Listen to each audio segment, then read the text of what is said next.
Kinshasa, Clément Bonne.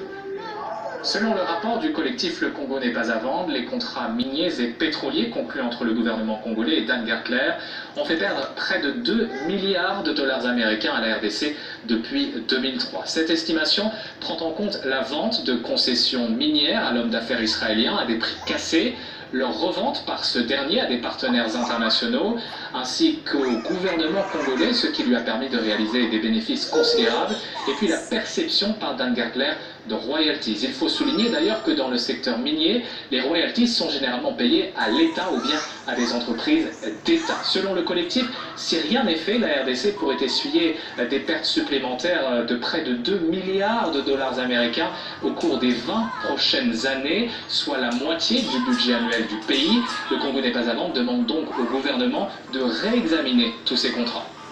Nous avons demandé expressément dans notre rapport au président de la République de pouvoir enquêter, de pouvoir ouvrir une commission qui va enquêter sur les différentes transactions qui impliquent M.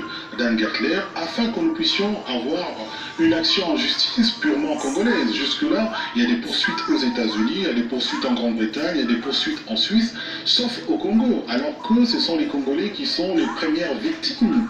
Contacté, le président de la GECAMIN, la principale société minière d'État, n'a pas souhaité faire de commentaires, estimant qu'il s'agit, je cite, de vieilles histoires. La ministre des Mines, de son côté, n'était pas joignable, mais son directeur de cabinet nous a assuré que le gouvernement congolais restait déterminé à lutter contre la corruption et la fraude dans le secteur minier. Et puis toujours en République